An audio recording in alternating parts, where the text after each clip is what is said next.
Doctor Stephen strange मर चुका था और उसकी अब्सेंस में बहुत सारे जादुई खतरे सामने आए, लेकिन अब डॉक्टर स्ट्रेंज वापस आ चुका है और अब वो सोर्सर सुप्रीम है, इसलिए वो बाकी सुपर हीरोज की मदद कर रहा है सभी जादुई मामलों में। लेकिन जब तक स्टीफन और क्लिया अर्थ को बाहरी खतरों से बचा रहे थे, तब अर्थ पर एक नया जादुई खतरा मंडरा रहा था और अब वो बहुत ही ज्यादा ताकतवर बन चुके हैं।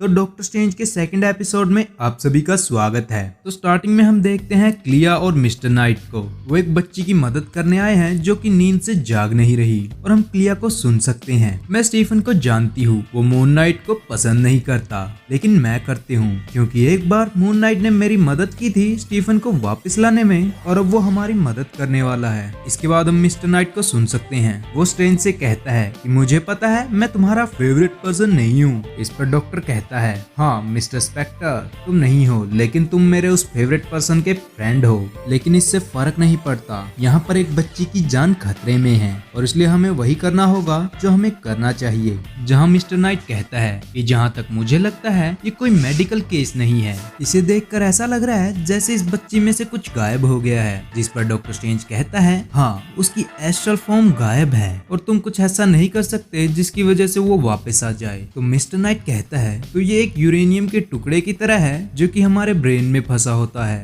जैसे एक रेडियो एक्टिव श्रापनल, और उसके लिए हमें एक स्कैल्पल चाहिए और उसे अप्लाई करने के लिए, जिसके बाद डॉक्टर स्ट्रेंज कहता है, एक सर्जन चाहिए। इसके बाद क्लिया और स्ट्रेंज दोनों हाथ पकड़कर एक स्पेल करते हैं और वो कहते हैं कि हमें पता है इसके पीछे कौन है, और वो वहाँ से ड्रीम डायमेंशन की तरफ निकल पड़ते हैं। जिसके बाद मून नाइट कहता है कि गुड लक। इसके बाद हम देखते हैं क्लिया और स्ट्रेंज को, वो ड्रीम डायमेंशन में पहुंच चुके हैं, जहां से वो नाइट में रियाम में पहुंचते हैं। जिस पर स्ट्रेंज कहता है, यहाँ पर क्या हुआ है, ये एक बैटलफील्ड की तरह होना चाहिए, इसके पीछे कोई टेलीपैथिक म्यूटेंट होगा। देन क्लिया चिल्लाती है, नाइटमेयर, डार्क डायमेंशन की सोर्सर सुप्रीम तुम्हें बुला रही है, मेरे पास आओ। इस पर डॉक्टर स्ट्रेंज कहता है, नहीं क्लिया ऐसा मत करो। और तभी हम वहाँ पर देखते हैं कि क्लिया का एक इविल वर्जन वहाँ पर है। बेवकूफ क्लिया स्ट्रेंज, तुम यहाँ पर डर के राजा के पास आए हो और तुम्हारे अंदर डर भरा हुआ है। पर क्लिया कहती है, मैं एक वारलॉर्ड हूँ और मैं किसी से नहीं डरती।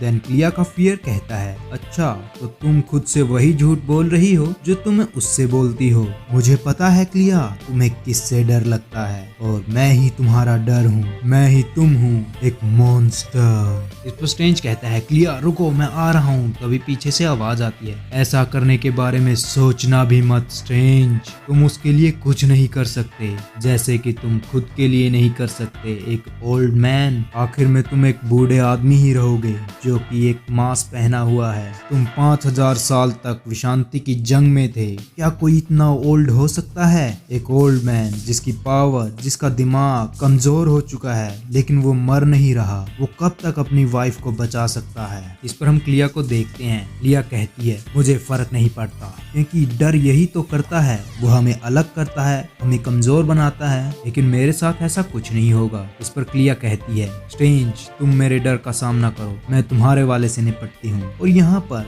हम एक दूसरे के डर से लड़ सकते हैं, लेकिन अपने डर से खुद नहीं लड़ सकते। इस पर स्ट्रेंज कहता है, मेरी वाइफ कोई मॉन्स्टर नहीं है, और वो क्लिया के डर को खत्म कर देता है। इस पर क्लिया कहती है, मेरा पति कोई ओल्ड मैन नहीं है, और वो स्ट्रेंज के डर को हमला करती है। देन स्ट्रेंज कहता है, फोबोवॉर्स, ये हमारे डर को खा रहे थे। देन वो दोनों अजीब से कीड़ों में बदल जाते हैं और वो कहते हैं, दया करो खतरनाक जादूगरों, हम सिर्फ हमारे वारलॉर्ड को बचा रहे हैं, हमारे किंग के लिए, उनके साथ जो हुआ। इस पर स्ट्रेंज कहता है, नाइटमेयर, उसके साथ क्या हुआ? इस पर क्लिया कहती है, वही जो वो डिजर्व करता है। देन वो कीड़े कहते हैं, हमारे साथ आओ, हम तुम्हें दिखाते हैं। और वो नाइटमेयर के पास जा रहे होते हैं और क्लिया कहती है कि इसके साथ ऐसा ही होना चाहिए था। वो देखते हैं नाइटमेयर बहुत ही बुरी तरह से फंसा हुआ है, वो एक पेड़ में अटका हुआ है और उसकी जान बिल्कुल निकलने ही वाली है। और वो कहता है, स्ट्रेंज, मैं तुमसे भीख मांगता हूँ, ऐसा मत करो, तुमने मेरे साथ क्या किया?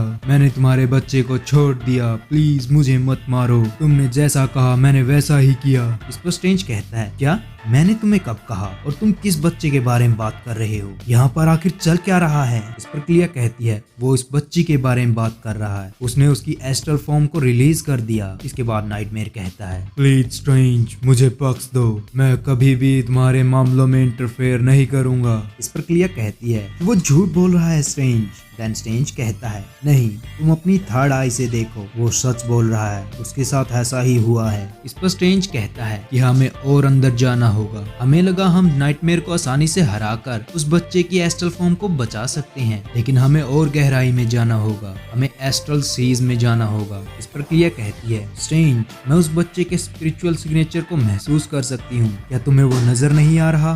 तभी स्ट्रेंज कहता है यहाँ पर कोई स्पिरिचुअल टर्बुलेंस है जो हमें रोक रहा है, जिसने उस बच्चे की सोल को पकड़ के रखा है वो हमें भी रोक रहा है, वो नहीं चाहता कि हम यहाँ पर रुकें। तभी उनके सामने एक बड़ा सा सोल प्रेजेंट होता है जो कि एक आर्मर में है। इस पर क्लिया कहती है स्टीफन क्या तुम समझ नहीं पा रहे, ये कोई वॉरियर नहीं है, ये उस बच्चे की एस्ट्रल फॉर्म है।